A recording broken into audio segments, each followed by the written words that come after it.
जो गलती बीजेपी के मंत्री ने की, अब वही गलती सपा के वरिष्ठ नेता ने कर दी है। ऐसा कहना है मायावती का। ये हम नहीं कह रहे हैं, बल्कि ये मायावती ने लिखा है। मायावती जो बसपा की सुप्रीमो है। दोस्तों, जब ऑपरेशन सिंदूर सेना की तरफ से लॉन्च किया गया तो उसके बाद जो दो चेहरे लाइमलाइट में आए, जिन दो चेहरों पर सबसे ज्यादा बात हुई, वो एक चेहरा था कर्नल सोफिया कुरैशी का और दूसरा चेहरा विंग कमांडर व्योमिका सिंह का था। इन दोनों चेहरों ने देश की नारी शक्ति का प्रतीक दिया, देश की अस्मिता का प्रतीक दिया और देश का मान सम्मान गौरव को बढ़ाया। लेकिन अब इन्हीं के नाम पर राजनीति शुरू हो गई है। इनके नाम पर नेताओं के अलग अलग बयान, ऐसे बयान वायरल हो रहे हैं जो कि बिल्कुल निंदनीय हैं। पहले बीजेपी के मंत्री का एक बयान वायरल हुआ, तो वहीं अब सपा के नेता राम गोपाल यादव का एक बयान वायरल हो गया है, जिसको लेकर मायावती ने जिक्र किया। पहले आप वो पूरा बयान सुनिए, फिर हम आपको बताएंगे कि मायावती ने इस पर क्या कहा है, साथ ही इस पूरे बयान के पीछे की कहानी क्या है, असल कहानी क्या है, सुनिए। व्योमिका सिंह हरियाणा की जाकर। तो दोस्तों, राम गोपाल यादव के बयान का ये छोटा सा हिस्सा है। ये वो बयान है जो इस वक्त काफी वायरल हो रहा है। वो इस बयान में विंग कमांडर व्योमिका सिंह के लिए एक जाति सूचक शब्द का इस्तेमाल कर रहे हैं और इस शब्द से लोगों को आपत्ति हुई। कई लोगों ने इसकी आलोचना की और लगातार आलोचना अब भी जारी है। इसी को देखते हुए जब उनका ये वीडियो वायरल हुआ, उनका ये वीडियो सामने आया, तो मायावती ने भी इसकी निंदा की। मायावती ने क्या लिखा, पहले हम आपको वो बता देते हैं। दरअसल मायावती लिखती हैं, पाकिस्तान में आतंकियों के खिलाफ भारतीय सेना के ऑपरेशन सिंदूर के पराक्रम से पूरा देश एकजुट व गौरवान्वित है।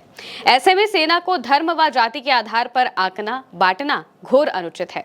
इसको लेकर भाजपा के मंत्री ने जो गलती की, वही वरिष्ठ सपा नेता भी आज कर रहे हैं, जो शर्मनाक और निंदनीय है। ये बात उन्होंने रामगोपाल यादव के बयान को लेकर कही है। दोस्तों, रामगोपाल यादव एक कार्यक्रम में गए थे जहां पर उन्होंने विंग कमांडर व्योमिका सिंह का जिक्र किया और जिक्र करते हुए उन्होंने उनके लिए एक जाति सूचक शब्द का इस्तेमाल कर दिया। पूरा बयान क्या था वो हम आपको बता देते हैं। दरअसल वो बीजेपी के मंत्री विजय शाह की बात कर रहे थे। बीजेपी के मंत्री विजय शाह, जिनका बीते दिनों काफी वीडियो वायरल हुआ, जिन पर हाईकोर्ट ने स्वतः संज्ञान लेते हुए उन पर एफआईआर करने की बात कही, एफआईआर लिखने की बात कही और उनके बयान की काफी निंदा की गई। उन्होंने कर्नल सोफिया कुरैशी पर काफी विवादित बयान दिया था। उन्होंने उन्हें आतंकी की बहन बता दिया था, आतंकियों की बहन बता दिया था।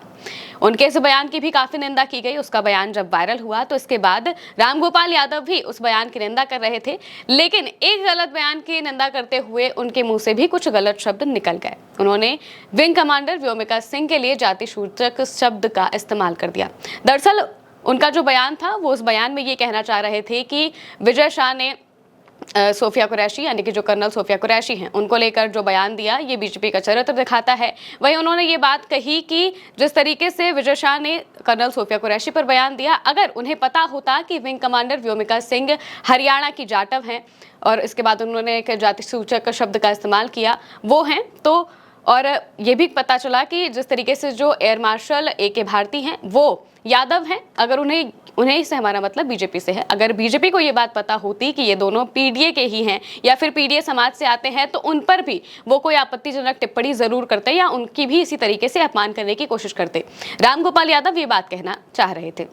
उनके इस पूरे बयान में ये बात अहम रही थी और जब लेकिन उनके बयान का ये छोटा सा हिस्सा काट कर वायरल होने लगा, जिसमें उन्होंने जाति सूचक शब्द का इस्तेमाल किया, कई लोगों ने इसकी निंदा की। इसके बाद रामगोपाल यादव ने देखा जबकि ये मामला बढ़ता जा रहा है, तो उन्होंने भी इसको लेकर सफाई दी। उन्होंने अपनी सफाई में क्या कहा वो भी हम आपको बता देते हैं। दरअसल रामगोपाल यादव लिखते हैं, उत्तर भारत के कुछ राज्यों में, विशेषकर उत्तर प्रदेश में, जहाँ धर्म, जाति और वर्ग देखकर लोगों पर फर्जी मुकदमे लगाए जा रहे हों, जाति धर्म के आधार पर एनकाउंटर किए जा रहे हों, जाति धर्म के आधार पर गैंगस्टर लगाकर संपत्ति जब्त की जा रही हो, जाति धर्म और वर्ग देखकर महिलाओं पर अत्याचार किए जा रहे हों, जाति धर्म और वर्ग देखकर कर्मचारियों और अधिकारियों की पोस्टिंग की जाती हो, ऐसी विकृत मानसिकता के लोगों के बारे में कल मैंने एक कार्यक्रम में कहा था कि कर्नल सोफिया का धर्म नाम से पहचान लिए इसलिए गाली दी गई। विदेश सचिव मिस्त्री को गाली दी गई। अगर इन गालीबाजों को ये पता चल जाता कि व्योमिका सिंह जाटव हैं और एयर मार्शल अवधेश भारती यादव हैं, तो ये इन अफसरों को भी गालियां देने से बाज नहीं आते।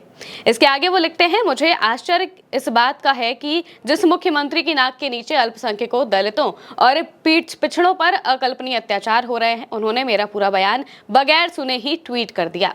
जिन मीडिया चैनलों ने इस्लामाबाद और रावलपिंडी पर कब्जा कर लिया था, उनसे मुझे कोई शिकायत नहीं, क्योंकि उन पर सत्ता पक्ष के अलावा किसी को विश्वास नहीं है। ये बयान उन्होंने अपनी सफाई में कहा, जिसमें उन्होंने साफ तौर से कहा कि उनके बयान को तोड़ मरोड़ के पेश किया जा रहा है, उनका बयान गलत तरीके से पेश किया गया। ये बात रामगोपाल यादव ने अपनी सफाई में कही। सपा का भी एक तरीके से यही कहना था, उनकी तरफ से भी यही कहा गया। जो सपा के दूसरे नेता हैं या फिर प्रवक्ता हैं, उनकी तरफ से जब इनको इसको लेकर बात की गई तो उन्होंने भी ये बात कही कि रामगोपाल यादव के बयान को तोड़ मरोड़ के पेश किया गया, उनकी क्लिप काट कर पेश किया गया, उनका पूरा बयान सामने नहीं रखा गया। पूरा बयान इस बयान से काफी अलग रहा था। ये बात सामने आई और ये बात कही गई। वहीं लेकिन दूसरी तरफ मायावती जो है वो इस बात से भड़क गई। उन्होंने जैसे ही देखा कि इस तरीके के बयान वायरल हो रहे हैं तो उन्होंने साफ तौर से कहा कि जो गलती बीजेपी के मंत्री ने की थी वही गलती सपा के नेता भी कर रहे हैं, और इस पूरे बयान को उन्होंने निंदनीय कहा। इसके अलावा मुख्यमंत्री योगी आदित्यनाथ का भी बयान सामने आया था, उन्होंने भी रामगोपाल यादव के बयान को निंदनीय कहा था, उसकी आलोचना की थी। इसके अलावा भी अलग अलग जो गुट हैं उनकी तरफ से बयान सामने आए थे जो लगातार रामगोपाल यादव के बयान की आलोचना कर रहे थे। हालांकि रामगोपाल यादव और सपा का कहना बस यही है कि उनके बयान को तोड़ मरोड़ के पेश किया गया, गलत तरीके से पेश किया गया। हालांकि आप इस पूरे मामले को लेकर क्या सोचते हैं, क्या समझते हैं, हमें कमेंट करके जरूर बताएं। मैं हूं महिमा और आप देखते रहिए भारत एक सोच।